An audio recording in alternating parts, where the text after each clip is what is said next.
Sean Williams says, John Harrison, I feel the same way as myself, a 30-year fan since 1988. If the Chiefs never win another Super Bowl in my lifetime, I am grateful that I can say I have been able to experience and seeing the Chiefs win 3 Super Bowls and bring joy and excitement of those wins to Chiefs Kingdom. We have to take the loss on the chin as it sucks to see how the Chiefs lost this one on both sides of the ball. The Eagles outplayed the Chiefs, have to tip the ball cap to them and acknowledge their play was great. And I can't disagree with that.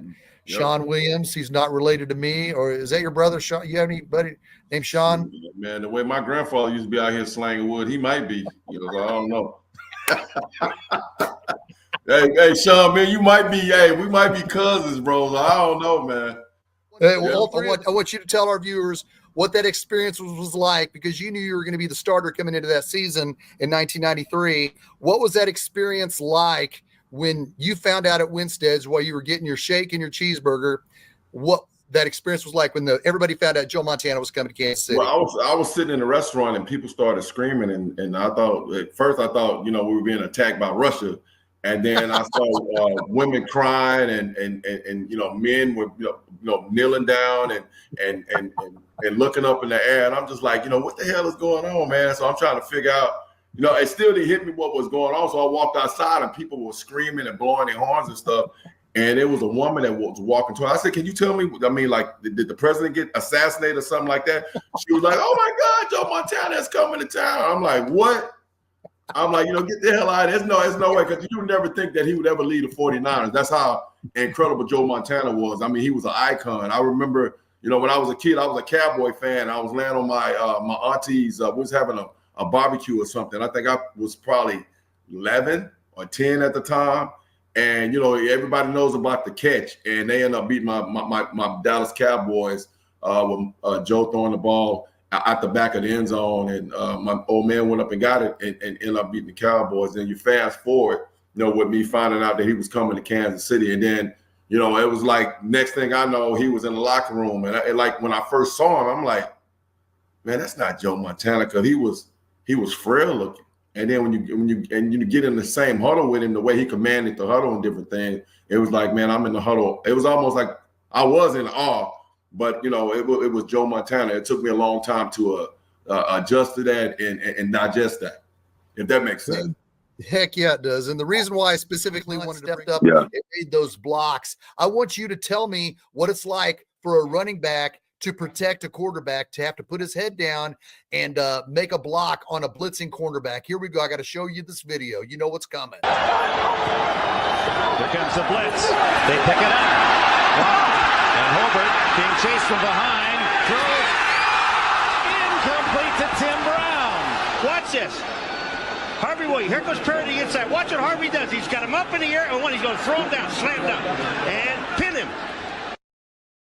While Kareem Hunt's necessary blocks to keep Patrick Mahomes able to stand in the pocket and make that pass, I want you to talk about what it's like as a running back when I got to protect my quarterback against this linebacker or this blitzing. How important was Kareem Hunt's block on that drive, as well as the block that we just watched? Hey man, it's scary for a running back. You got a guy that's a $500 billion man back there, man, and you got to, excuse my language, you got to let your nuts hang, because a lot of running backs don't like to pass block, man. And I learned that in college, that if you're gonna pass block, you'll be able to play. If you can't pass block, you'll have your ass on the bench. And Kareem made a couple of blocks in the game to keep the chains moving. So it's a commitment thing. It's not a scary thing.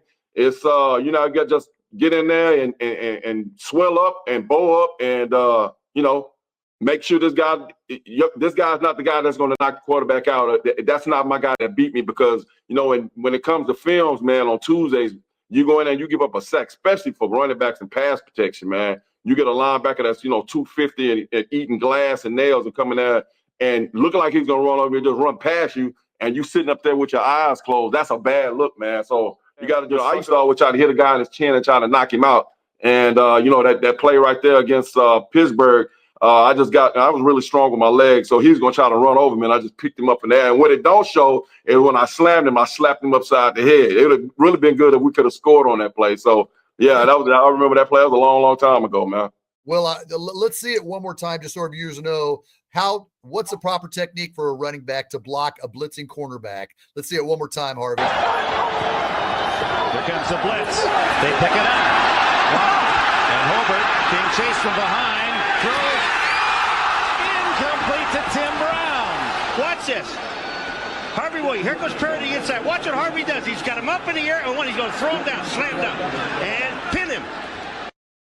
Harvey, I got to ask, when you got him up on your shoulders, it's not what you see in natural NFL games. What were you thinking when you had him up on your shoulders? Well, I had been watching him a couple of games. He would like to run, get a running start and just run over running backs. I knew that I was strong enough to pick his ass up in the air. But what you do is, I step inside, make sure I don't get beat inside. And then I let him, like he's going to go around me. Then that's when I got right up in his waist and got him up in the air. And you couldn't hear, but he screamed like a little chick. He was like, ah! Then I slapped him. And, so that stopped him from doing that for the rest of the game. Because a couple of more times he tried to do it. He would just try to, now he's trying to finesse me and try to run around me and make me miss him. So, man, that's a lot of things that goes in the pass block, and you just got to have the courage to do it. Right. Hey, bro, Mike Ray gonna be hanging out with you all season, my brother, man. I appreciate the love, man. You like a brother from another. Like I said, man, I just lost my brother Daryl, about 7 months ago, man, and I love you, and thank you, bro. It's we've been friends for a long time. When I see that little picture of I'm a rookie coming in and you sitting right next to me, I would never think that that many years ago, bro, me and you be doing a show together, man. So, hey, bro, I appreciate you. The sky's the limit for the future, and get war champs. We try to take it to a whole nother level next year and expand it and do something big and greater, man. So I love you and I appreciate you, my brother. I appreciate you, man. I salute you and I honor you and thank you so much, man.